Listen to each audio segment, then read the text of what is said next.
All right, guys, welcome. I apologize. The last video is killed. Probably some of you guys are going to watch this later thinking that it should be on the other video. Once again, I want to thank my two guests for joining us, Mr. Aron Ra and John Fisher. Tonight's conversation will be about morality.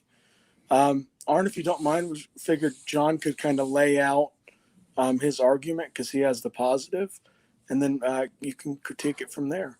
Once there's again, a positive. That means there's a negative, and that's me. Yeah, I mean, I wasn't aware that this was a debate. It's not. No. So basically, I'm going to start off by just outlining something I want to discuss in terms of morality, and I want you to interact with where I'm coming from, and that way we have more of a discussion that's back and forth in two-way. Think of it, right. So I want to first start off by pointing out a few things on my end. One, this discussion is not about whether or not atheists can be moral with or without God's existence. I think that is a silly point to argue because as religious people, we would probably want an idea of an atheist who does know right and wrong precisely because of the fact that they acknowledge their actions and they know that it's something they can be blamed for and praised for. And furthermore, atheists live great moral lives, and many of them live lives that put religious peoples to shame. Think of someone like Peter Singer. This is a man who donates a lot of his time, effort, and money to helping people in the developing world. And in light of that, in light of just personal practice, to say that an atheist requires moral truths in order to practice morality is also silly. I think that making those aspects of moral discussion ends up in obfuscation, and it just kills the discourse. So I don't think we should do that. But rather, I think what we should discuss is what exactly our moral obligations entail for one another, and do they make sense, and are they consistent when we consider them together? So I just want to first get that out of the way. And Aron, is there anything you'd probably like to pick out already, or is there anything you'd like to agree with in my opening? First of all, it's Aron, please. I know we Aron. I got it right in the prior discussion. I was like Aron, and now I'm sorry, man. I'm really sorry. Yeah, I find it strange that morality keeps coming up when we're discussing atheism versus theism, and the reason that I find it strange is because I don't understand why so many believers have the false impression that that belief means moral, and that non-belief means immoral, but both the Bible and the Quran do seem to spell that out. The Quran far more explicitly. I can't judge the Quran because I haven't read it, and I want to be very charitable to my Muslim friends and brothers. Before I critique a religion, I do want to look at its documentation, so I'll be silent. There are many times that the Quran says that believing is doing good, and disbelieving is, if a disbeliever is an evildoer, and evildoing is not believing. They're synonymous. Well, right. So I'm just going to look at it from my tradition. I believe that when it comes to moral truths, God actually gives everybody reason. An atheist has reason just like a theist does. And an atheist also has a moral intuition and conscience just like a believer does. Even our Bible commits us to that belief because it says God writes the law into our own heart. Now, whether or not you agree with that as an atheist, the point is we both seem to agree that the other person has a moral conscience and reason that we could appeal to, and we could have discussion about. And I think we should probably start off with that, just acknowledging that we just have the fundamental basis to even reason about this stuff in the first place, whether you're an atheist or a theist. Do you think that's fair? I think it's fair, as you said before, that there are atheists who live, admirable lives as far as morality goes, and there are plenty of Christians that I know I could point to that lots of other Christians would say, yeah, we don't want to talk about that one, and there are some pretty damning statistics as well. So what it really comes down to is whether you're a moral or an immoral person has exactly nothing to do with whether you believe in God or not. Mm-hmm. But what I want to talk about is why people have this weird idea that it does. I mean, one of the strange ideas that a lot of believers have is that when they tell me that the only reason that they're not out raping and pillaging and vandalizing right now is because of their fear of God. Yeah. So in light of that, we have to assess something very important. what motivates someone to do the good and what motivates someone not to do good. And when it comes to it, we start off at like a fundamental basis as children that we do good and avoid evil because of carrots and sticks. It's the consequences of the action. And someone who outlines that sort of morality that you discussed is someone who says, look, the only reason I follow the law and I don't hurt other people is because I don't want to be messed with right back. Like, it's a very self-interested Ayn Randian, which is fairly atheistic, way of viewing morality too. So it's not something religious people would have a monopoly on. In my mind, there's a lot of atheists that would look at Ayn Rand the same way as you would look at some of the other, the more egregious Christian examples I could think of. so we both have our black sheep. I'm glad there's some bridge being built on this one, and I think that when you start off there, morality, it might be a good start if you're just starting out, like as a child. So when you're a child, you're not really capable of reason. So what does an adult do in terms of telling you to brush their teeth? They'll tell you to brush your teeth. You might give some reasons why, but also you'll emphasize some losses and gains from doing it. So for example, you get caught not doing it, you might get grounded, some privilege is taken away from you. But at this stage, the child is developing to a point where as soon as they begin to reason, you can give arguments, and it becomes easier for them to actually follow reason rather than, fall into the temptation of immoderation or laxity, where you just don't care, even for the good reasons that you just want to go to bed early or stay up and just ignore your dental hygiene. So it allows you to focus on those reasons because you instill some good habits. But unless those habits are instilled, unless you show people why a moral ought is a good thing to obey, then you just get caught up in that carrot stick mindset. And I think you have to build up from there. And I think this is where it gets us to what morality is in terms of well-being of other people, and also building up of happiness for yourself and others as well. So the obligations you have to one another and thinking about one another and even empathizing with one another. I think that's where the basis of moral building should start off with. I don't know. It's sounding pretty leftist so far. Oh, helping out other people. When you come into the quandary of, do you care about other people's rights, or are you only concerned about your own privilege? No, we're on that. Right. So there was a video done called Republican Jesus or GOP Jesus, which I thought was hilarious because it's like Jesus saying the Republican talking points that are exactly opposite of the things that Jesus actually taught, where they lead in with the exact line. So you recognize what should be coming next, but then it doesn't. So then it turns into something completely different. I do agree that there is a terrible end of politicizing religious viewpoints. And like, I have a very difficult time believing, for example, that I'm a Canadian, so maybe it's different. I have a difficult time believing that healthcare, which is completely privatized, is, sort of following in the path of healing others, caring about the other as an individual rather than profitizing off of that sort of stuff. So yeah, I could see how political viewpoints might bleed into it, but yeah, I don't really want to focus on that too much. I do want to talk about moral motivation and the obligations we have to each other, just to start off with. Well, okay, if we could then, if you don't mind. Sure. I mean, I get constant questions. I mean, I get a couple of questions constantly is what I mean to say. Whenever I talk to somebody that, this is the first time they've ever realized that they're talking to an atheist, they say, like, where do you get your morality from? And then they say that we as Christians believe in an objective moral standard, and you atheists think that everything is relative. And I think they've got that backwards, actually. I think the Christian perspective of morality is actually subjective, because it's the opinion of somebody who's speaking for God's opinion. In either case, it's an opinion. We're not given a reason why this is moral or that is not.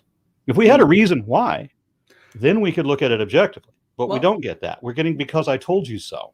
What if I give you a reason that doesn't need to go into that? So, for example, do you know of the Muslim philosopher Ibn Sina or Avicenna? When he was defending the law of non-contradiction, that something cannot be P and not P at the same time. like he can't give you an empirical proof of that. All he would say is, look, anyone who believes that contradictions can exist should be beaten and burned until they agree that to be beaten is not the same as to not be beaten, and to be burned is not the same as to not be burned. Now that might sound, very medieval and seditious, but all he's really saying is, look, there are obvious principles we all have to assume, just starting into the fact that are obvious to our face. And if you're not going to believe that, you can't even believe in, your basic experiences to begin with, such as the excruciating pain of getting beaten and burned. And I think that that's pretty much a good place to start in terms of, epistemology. Just what are the foundational aspects of what we need to believe to even get any sort of knowledge or discourse off the ground? I think the law of non-contradiction is one. And I think that there are certain moral claims that are so obvious that I don't need to argue for them. So, for example, if I started beating and burning you, and you were to deny objective morality, your response wouldn't be, no, you're not making me happy, or no, you're mean, or no, this is an inflation preference. It would be, no, stop, you're beating, you're burning me, stop it, you ought not do it. And I think if I was thrown in as a theist, I would say that too. I would say, no, stop, you oughtn't do this. Like, as soon as you start denying some sort of objective basis, I think that's when it derails. I think that certain moral claims are just so obvious that we can just begin from there. They're just foundational, just like the law of logic is. Well, there are some things that everybody agrees on for reasons that we have objective reasons. That if I walk up and I punch some little old lady in the street and I steal her purse just because I can, everybody everywhere accepts that that's immoral. That's not a subjective opinion. That's everybody knows why that's immoral. That's an objective standard. Right. But when people give me their religious things about when they say they have what they call an objective standard, is it whatever God says? Well, first of all, they don't have what God says. They have what people say that God says. Mm-hmm. And the people of this religion says God says one thing, and the people of that denomination says God says something else. Is it okay to dance? Is it not okay to dance? Mm-hmm. Should we kill the infidels? Well, the Christians and the Muslims both agree on that one, but there's a whole lot of other religions that say no, you shouldn't. So if you want my personal opinion, I'm against dancing because dancing leads to kissing leads to hugging leads to sex, and sex just leads to more dancing. So it's obviously wrong. But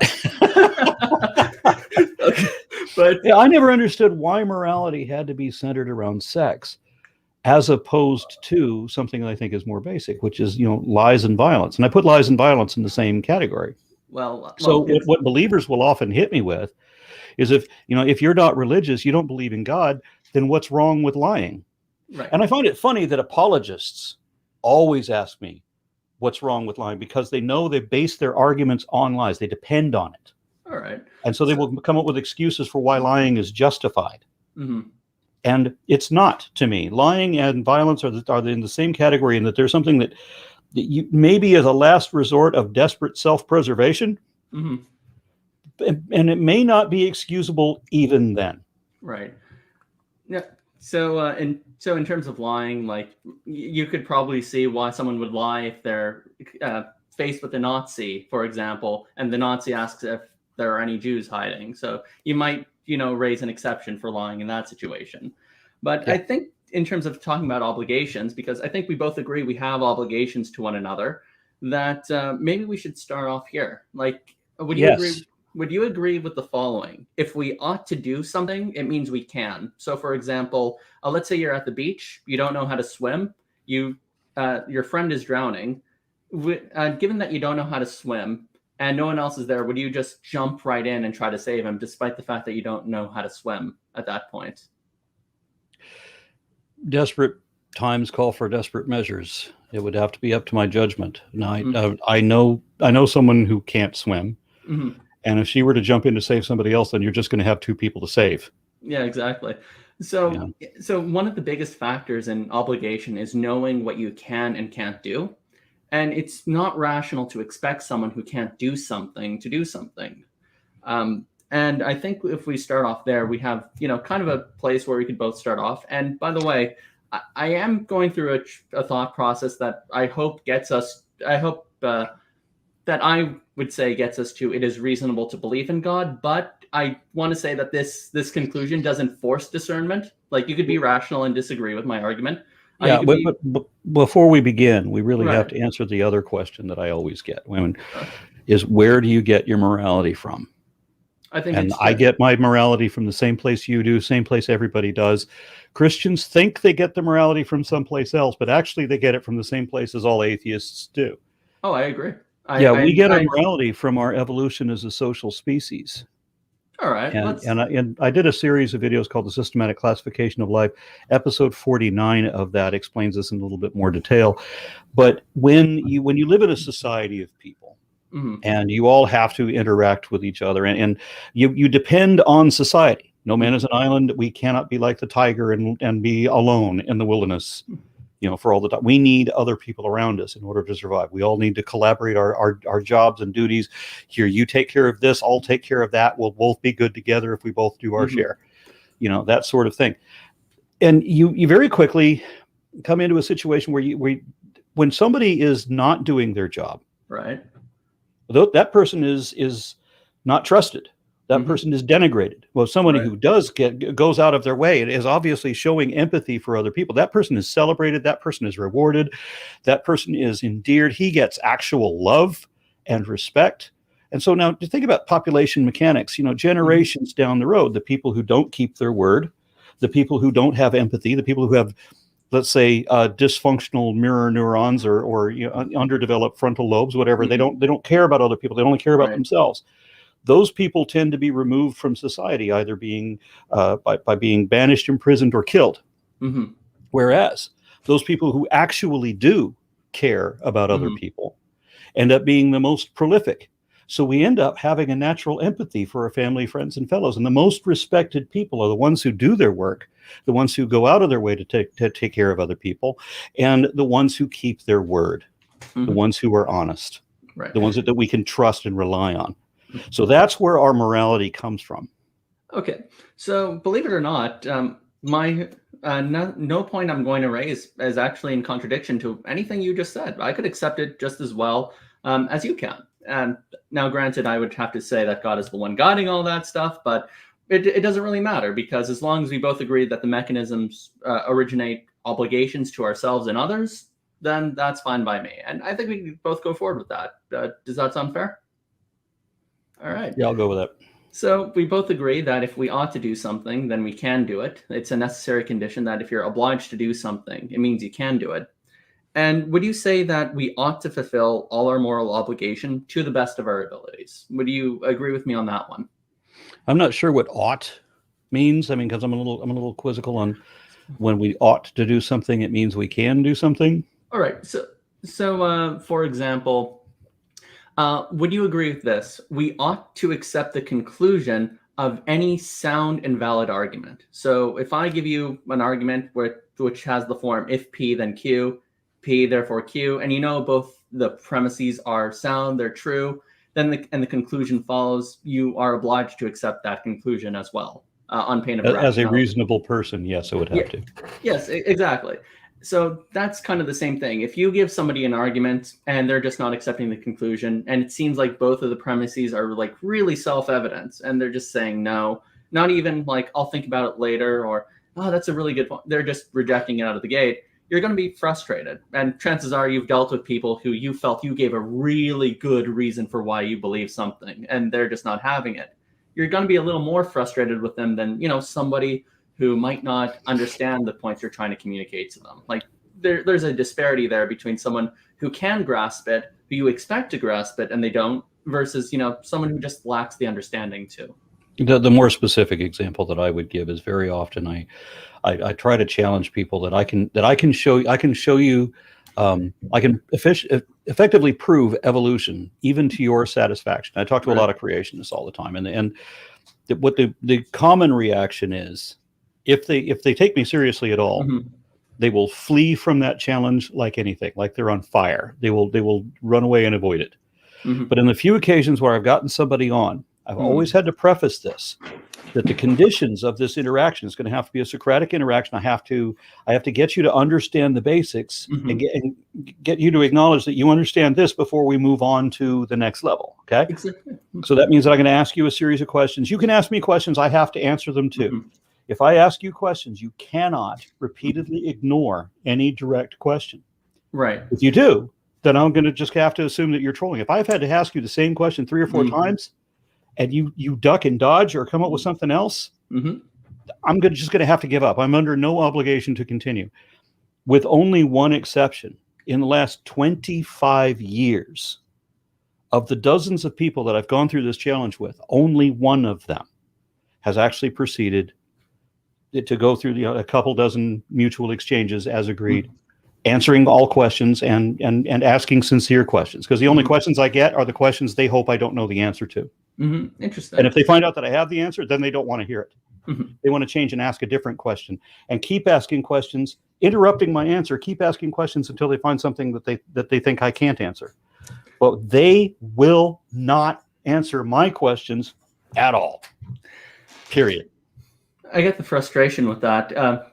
It's really hard when you're just not dealing with an honest interlocutor, as opposed to somebody who is honest, who is trying to hear what you're saying, but maybe they lack the acumen to actually comprehend it. Like chances are, if you talked to me about evolution when I was 7, and I wasn't just I just didn't understand it, then you'd be like, okay, he's 7, who cares? But when a 30-year-old guy who you're trying to lecture about it refuses to see your argument, you're understandably frustrated, and that's basically all the first 2 points are. If someone if someone ought to do something, if you think that they're obliged to do something, then it seems that they can do it. And it seems if we have obligations, then we should try to do them to the best of our ability, because that's what an obligation is. It's us trying to decipher what we owe one another and do our best to follow through on that. And that's all I'm saying with that. One of the mistakes that I see that people in general make is that we often assume that other people are like us, that they think like us. Now, in my case, I always thought that if I ask somebody, why do you believe that? I'm expecting them to give me a reason. Right. And that reason should compel me to consider that, hey, wait, maybe they're right. But that's not what happens. And so I'm constantly accused of believing everything that I believe on faith. Yeah. I have to argue that's not my perspective at all. And so the conversation that we have, that example person and myself, we just don't go anywhere. Right. They're constantly accusing me of things I don't do. They're constantly accusing me of the things that they do. And they won't listen to anything I say, or they dismiss everything I say. I had one guy tell me last week that he simply rejects the evidence. That you've just come out and admit it. I reject you can't convince me because I reject the evidence. Okay, well, thanks for admitting that. And I've gotten a few admissions like that. Yeah, I mean, I wouldn't hope, but yeah, I mean, chances are if I had evidence contrary to my position, like even ones that I hold dear, then I would actually want to at the very least admit it and say, okay, maybe there's something more to this I'm just not seeing. But yeah, I'll even admit this is evidence against my position, even if I don't have anything right now that might answer it. Like even just admitting that you don't know. Yeah. That's at least humble. And I would just advocate taking that approach.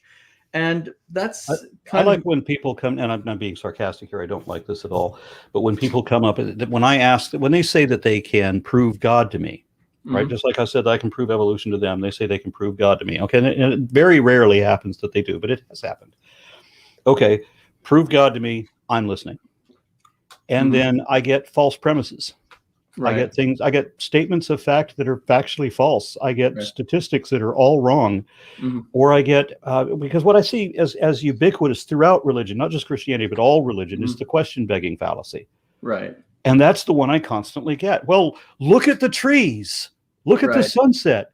And then the argument that compels no one ever, come on, man. I'm not making a design argument. I'm not saying look at the trees. So far, I've only made 2 points, which I think we both agree on. If we ought to do something, we can do it, and we ought to fulfill our moral obligations to the best of our abilities. And I think the only thing that follows from that I think we could both accept is we can fulfill our moral obligations to other people to the best of our abilities. And that's the only thing I'm arguing so far. And let me give you an example. And this is a painful one for me. And it's going to be my soapbox probably for the rest of my life. I had a granddaughter who died of leukemia. And when they told my daughter that the grandbaby is dying and there's nothing anybody can do, that she has maybe a week, and they're going to send her to Kissimmee, Florida. They're going to send her to Disney World, just try to make her, happy for the next few days, because then it's going to get bad, and you're just going to have to wait till she dies. Now, the problem with this is it's not like a TV movie. It's you have a child lying in the bed or next to the bed in the crib, in my case, and you're listening to increasingly labored breathing for days. And there's a point where the breathing is so labored that there's no mind there anymore. That the oxygen content is so far gone that there's not even brain activity anymore. That this child has been, for the last day that she was conscious, she was completely in pain. If she's absolutely uncomfortable, she hates everybody because everything hurts and everything sucks. And now you tell this young woman that she has to listen to this labored breathing for days, that there's nothing anybody can do to make this any better. But you have to listen to that child breathing this terrible, terrible breathing until it stops. Because it would be immoral to slide on some anesthetic, maybe a bit too much. That would be immoral. Would that not be the better situation? I mean, for all involved? Wouldn't that be better? I took a dog in to the vet. The dog had cancer. The vet says, wait, there's nothing we can do about this. We're going to have to put her down. So they've already got the IV in. They hook up the anesthetic. We're all there petting the dog and hugging the dog. The dog is in his happy place when they roll that anesthetic on, and he goes to sleep, and it's painless. Which is the moral option? Between those two, I would say put on the anesthetic. I don't see why. But for whatever reason, the only kind of death the Bible doesn't endorse is the kind that would have mercy connected to it. Out of curiosity, where in the Bible does it say you can't use an anesthetic on a dying person? I said doesn't endorse. So where does the Bible endorse? The Bible endorses the death penalty for all kinds of crimes. The Bible endorses genocide, and the Bible endorses abortion in a number of places, but never does it allow for somebody to be allowed to be put to sleep. I mean, obviously, it doesn't say it, but then the religious organizations have made this their moral pedestal. We live in Texas, and my wife doesn't want to die in Texas. Right. She wants to move to a state that allows death with dignity. We have seen people die here in Texas. Somebody have a stroke. They're catatonic. They're suffering. They're in a hospital for 4 or 5 years, being unable to do anything except have somebody else wipe their butt. And that person doesn't want to live anymore. That's become clear.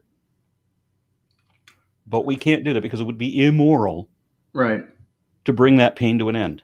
We have to know that there's no recourse, there's no way to stop this, there's no other, we just let that person suffer for years because somehow that's the moral angle. Right. So a couple of things I just want to emphasize. One, as I go, nothing that I'm arguing for or nothing that I'm saying I believe commits me to the idea that euthanasia or anesthetic is good or bad. Because ethicists themselves disagree on what exactly our moral obligations to one another are. So if you talk to somebody like Peter Singer, he would pretty much agree with you. He would say, yeah, death with dignity, all good. If you listen to somebody like, I don't know, an Immanuel Kant, for example, who thinks that human life cannot in principle positively be killed because it goes against the categorical imperative of reason, he would disagree. Again, there are numerous positions, but I don't think you want to hear about the numerous positions of ethics. I think you're somebody who lost someone very dear to you, and I sympathize. In an unnecessarily painful way. Mm-hmm. And I didn't have to be the one to lay there waiting for the breathing to stop. Right. But I'm just thinking about how moral is it to tell someone that they're going to have to do that. Mm-hmm. Yeah. So moral decisions themselves are, there's always going to be incidences on the margins. So like ethicists usually cut their teeth at like these thought experiments, like a trolley problem, where you have on one side of the trolley, one person, on the other side, 5. Do you kill that one innocent person? And then you think, wait a minute, this is an abstract experiment. This isn't real life. That's not, those aren't actual persons you do have to deal with. And that's often the very difficult bridge between, you know, our thinking about ethics and us like really being in the situation where we have to witness someone go all through that. And I saw this cartoon a few days ago. It was so funny. It shows the train car, and it has the switch and the 2 tracks. And then you have on the one side of the track, you have like one person tied to the railroad tracks in the old 1920s style. And on the other side, you've got like 3 or 4 people tied to the tracks. And there's a little girl you present this to. And so the little girl's solution was to connect the tracks on the other end so that the train hits both.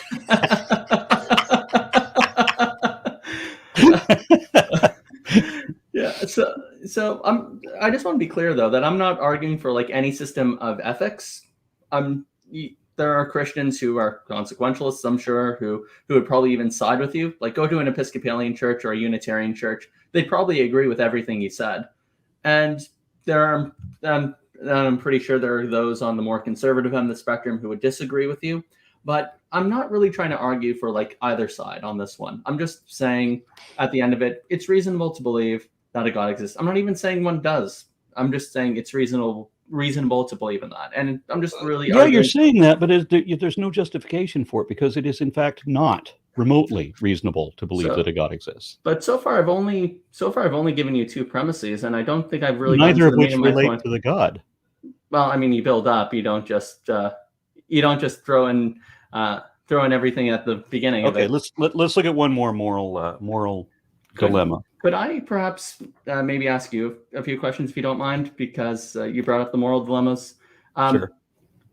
So let's say that you're on the beach, you're walking. Again, I kind of like beach scenarios. So in this case, you see somebody drowning, but at the same time, you're wearing like a really nice suit, tux, shoes, and you have to ruin all of that just to save that person's life. Do you think you have a moral obligation just to do all of that, just to destroy your possessions to save one innocent person? Those are material things. Mm-hmm. Those are. There's so many different angles I could approach from this. I was completely selfish. If I was completely selfish, I would still jump in the water. What? Yeah, let's be objectivists. Let's go with that. Yeah, I would still jump in the water for the bragging rights of having ruined my suit to save another life. Just for the bragging rights. There's just not a downside to this. Of course, the suit is going to get it. Right. But part of the impetus though is your obligation to that person drowning. You would see an obligation to another person, right? As being part of your motivation. Like even putting bragging rights to the side, if everyone just called you a liar afterwards because they know how materialistic you are and how you would never do that, would you still do it for the sake of the other person? It doesn't matter what other people say. Right, exactly. I would agree. Yeah. So I just want to bring that up. And I think, and Peter Singer brings up this kind of thought experiment because he analogizes this to all the excess money we have in the West and in developed countries. People live much more exorbitant lives than they need to, and they could actually donate much more of their wealth to people in developing countries where, like the person drowning, that is a matter of life or death for them. But we don't do that. Most of us recognize that this stuff is for our happiness and the happiness of others, and we could always be doing more.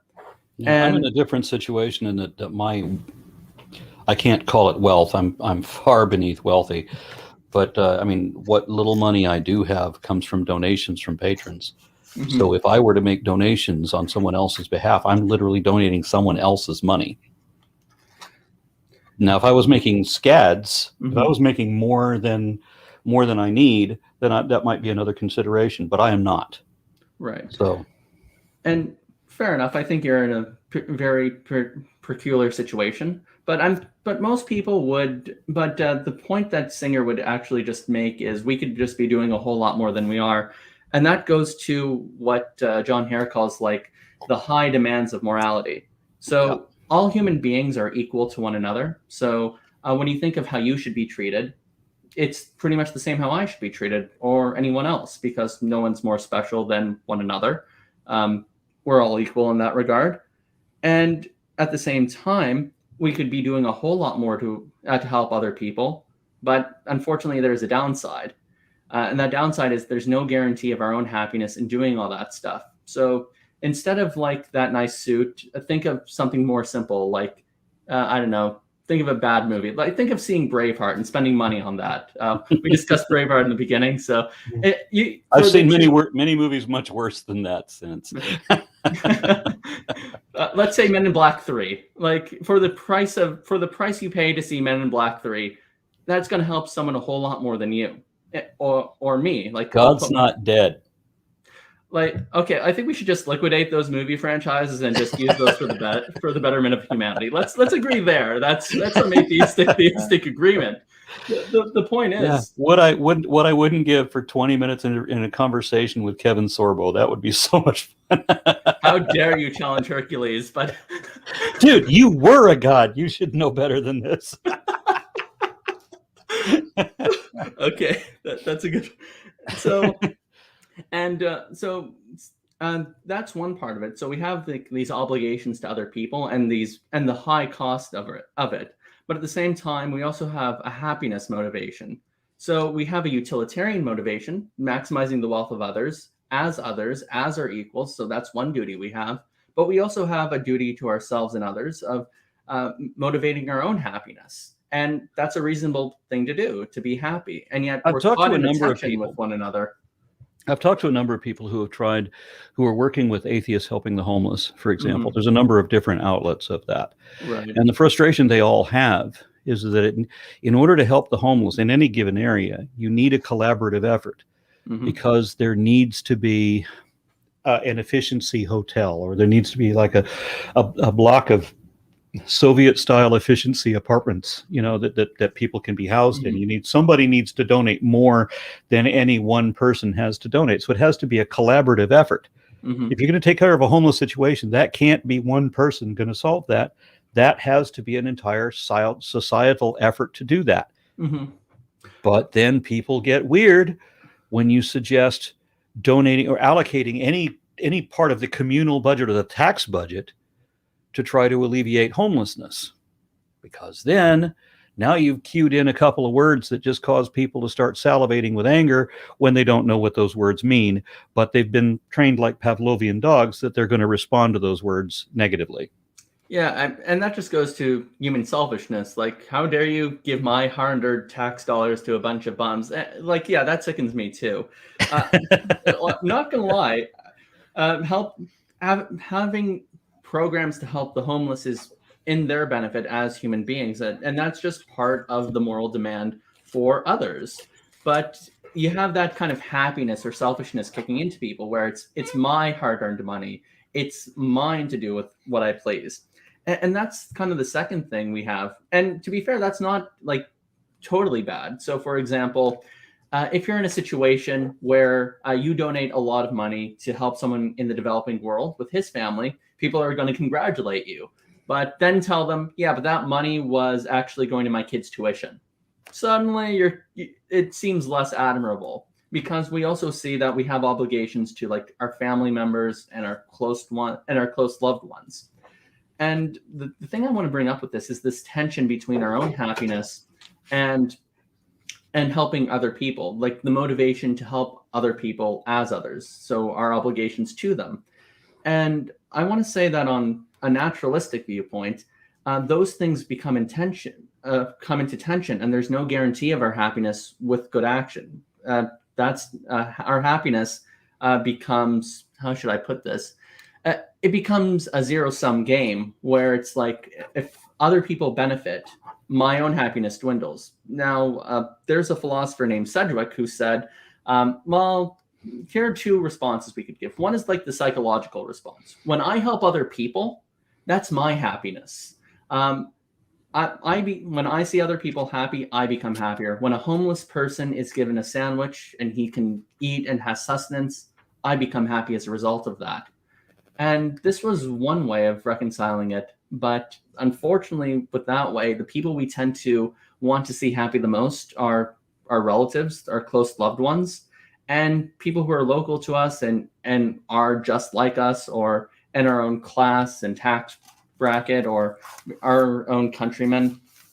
And the second solution Sedgwick came up with was a theological one. On this one, God cares for both our moral happiness and for the obligation of other people. And he provides a security that we can still pursue helping other people to the best of our abilities, but we never lose out on the hope of our happiness spiritually.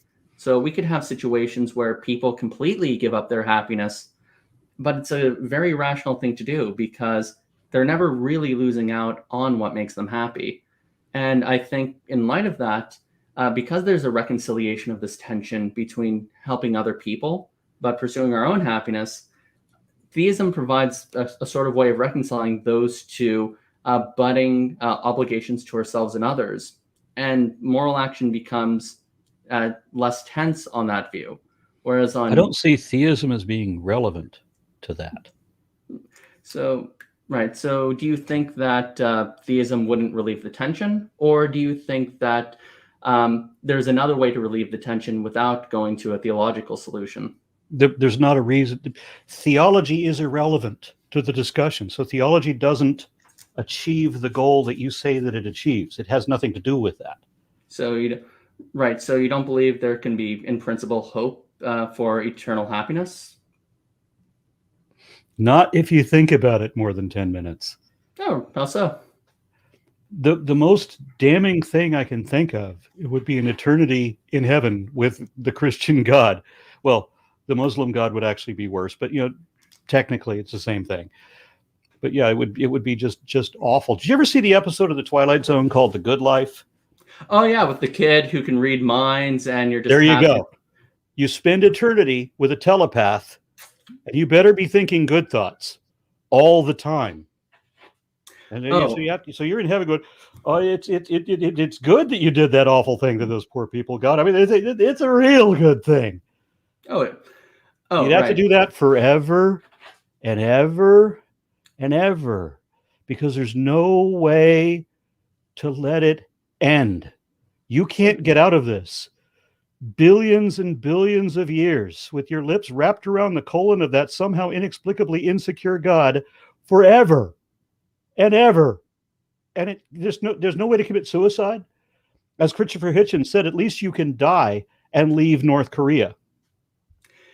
Yeah, so I think this is just a misunderstanding of what God is. So as I understand a judgmental monster who will perpetually damn in insane torture, some completely over-the-top nonsense, anybody who disbelieves. So that the very topic of this conversation here, morality, is utterly irrelevant. It doesn't matter. Are you talking? Wait, what? Sorry, are you sure you don't have God confused with my mother-in-law or something? Or okay, all right. No, so this is so think about it. You mentioned that there were atheists who live admirable lives, who were charitable, good-natured humanitarian humanists. Okay, fine. And when they die, they will be skinned alive and burned and tortured and mercilessly beaten and brutalized. And then they will heal and then continue to be tortured forever and ever and ever. Mercilessly, the most over-the-top, insane, ridiculous, incredible torture you could ever imagine, more than anybody would ever imagine. It's just absolute horrible shit that just constantly happening to these people forever and ever and ever and ever and ever. But it doesn't matter how good they were. Right. There's no option anywhere ever that an atheist would not be damned to this horrible hell.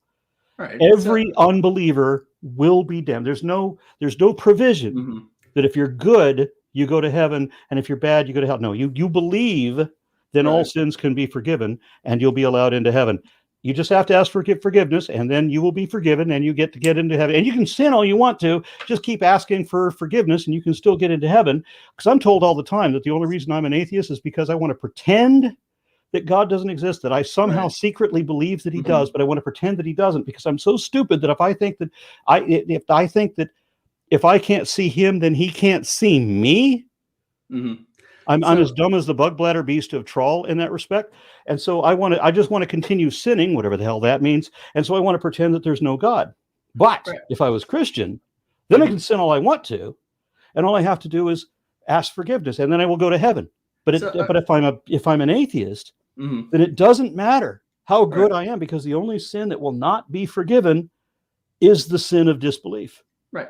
All right. So a few things. One, you start off by saying, I think your main point overall is, for whatever problem that naturalistic morality might have, it seems by adding God on top of everything, especially the Christian God, then we're just introducing more problems than it solves. So, well, I will still say that the Muslim God is actually worse.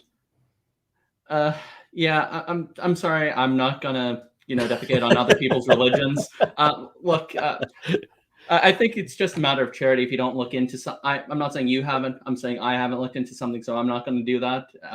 No, that makes perfect sense. Right.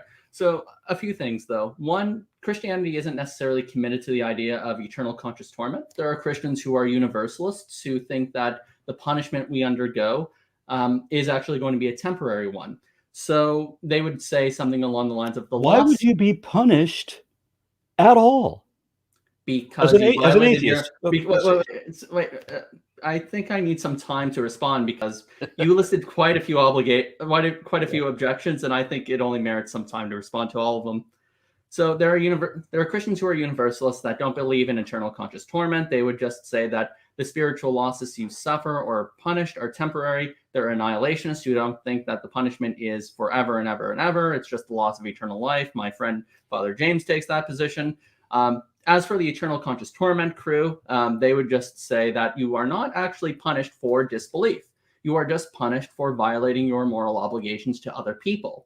And that's about it. But the Bible doesn't say that. I mean, it quite explicitly, repeatedly says that you have to believe in this specific thing, or you're going to hell, and that's it. Yeah, so a couple of things. One, it only damns those who have sufficient reason to believe and then turn away from belief. It doesn't just damn everybody. Well, then I'm safe then. Yeah, you don't know that for sure. The second thing is... Well, I've studied all of this as much as I can, and I know that there is no sufficient reason to believe in a God. There we go. Well, let's just go through this conversation, and and we'll let the audience come up with their own decision at the end of it. The second thing I want to bring up is, in terms of the moral obligations you do violate, those are the ones you are punished for. The reason why people who are non-believers are going to be punished is because it's because they lack a means of making up for the debt they incur for their violations against other people. How is there a violation? Well, if you simply don't believe, no, that's not what I said. I didn't say there's a punishment for not believing. What I said is, but the Bible does. Can you give a verse? Well, let me see if I can remember a chapter and verse for any of the examples I'm thinking of right now. I don't think I can give chapter and verse off the top of my head for any of the examples I have right now. Fair enough. Too bad I'm not wearing. I have another T-shirt that gives like a list. Cheat sheets. Yeah, I should have worn that one. I could just pull it down. There you go.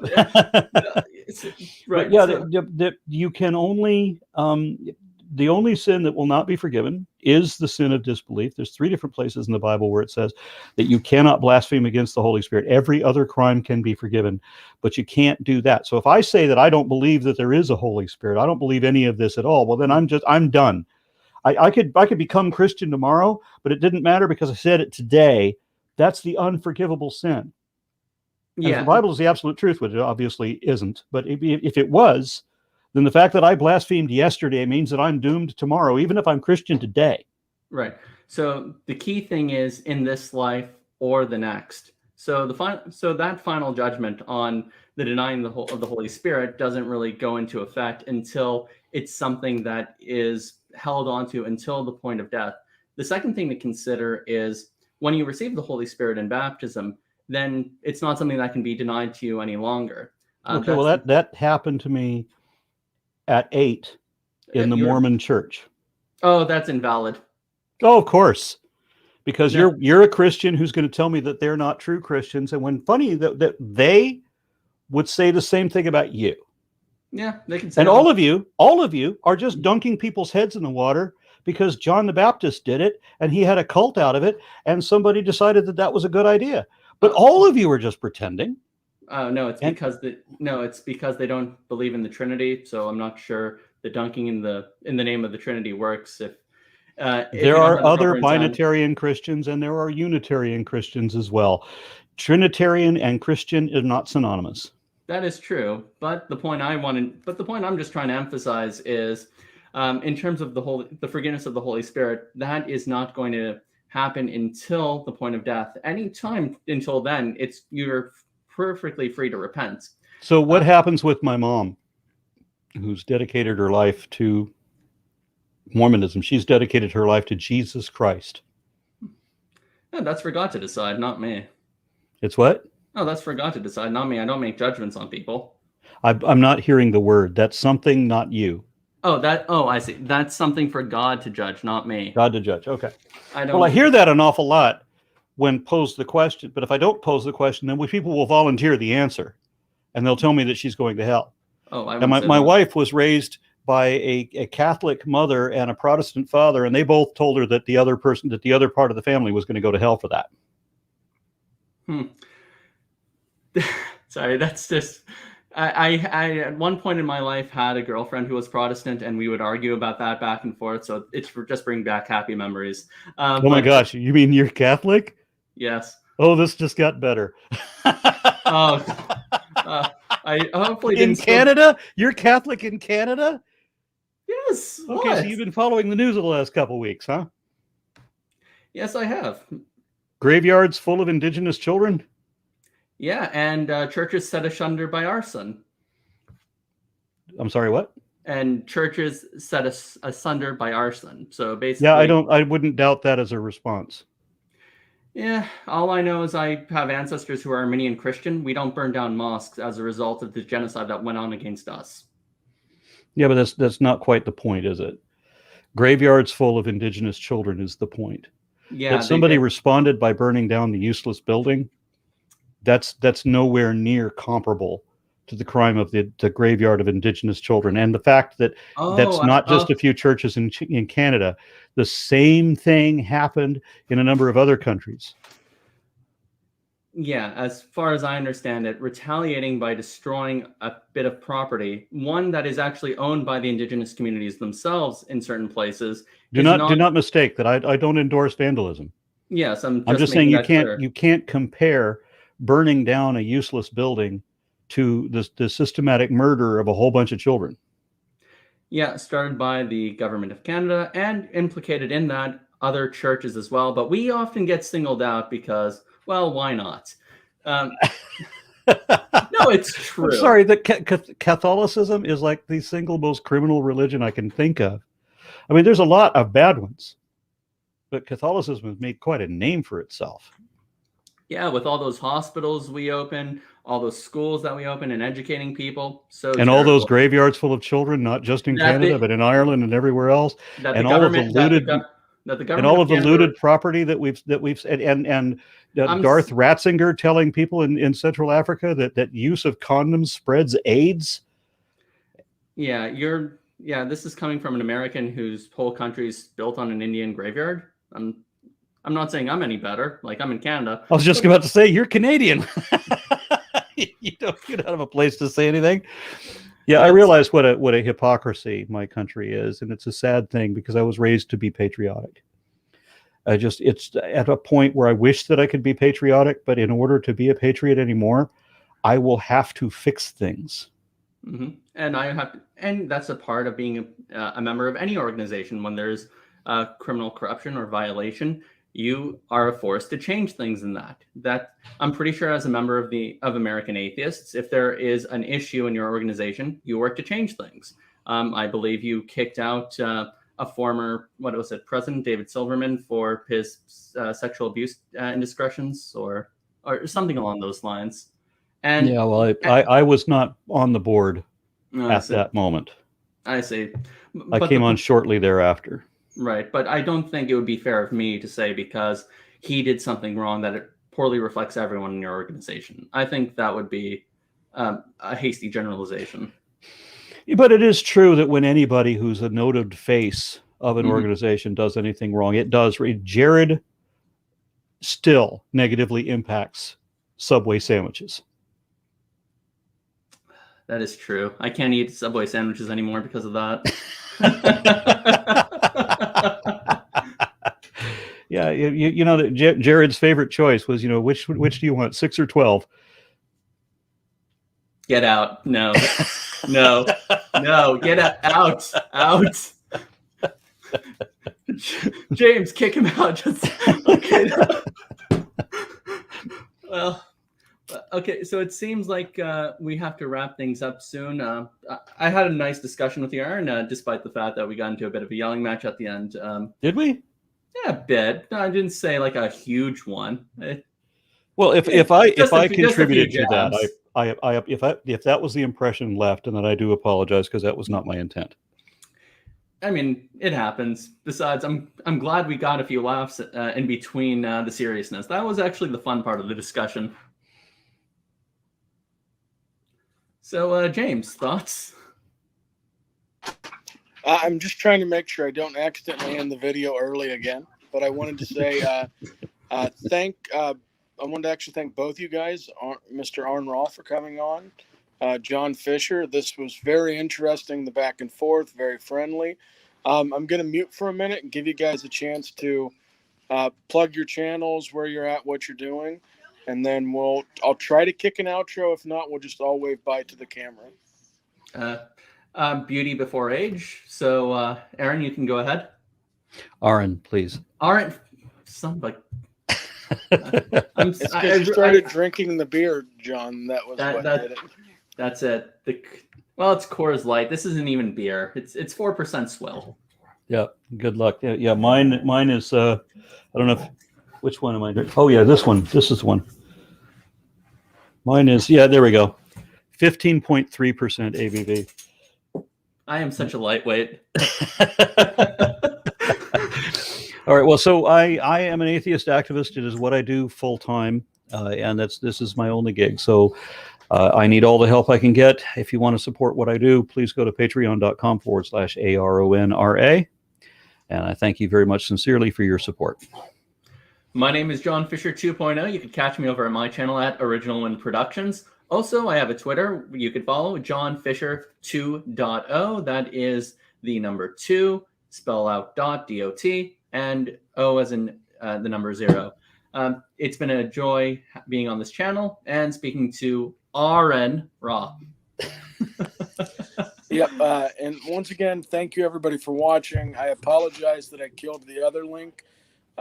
This was a conversation I've been sharing around everywhere, and now they're all going to an 11-second video of my intro.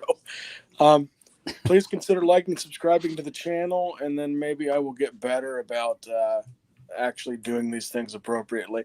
Once again, thank you to the guests. I can't do an outro, so it'll be a cold end.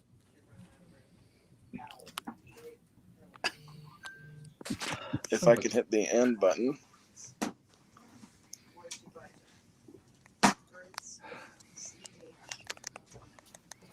All right, hang on 1 second, guys. I promise to end it.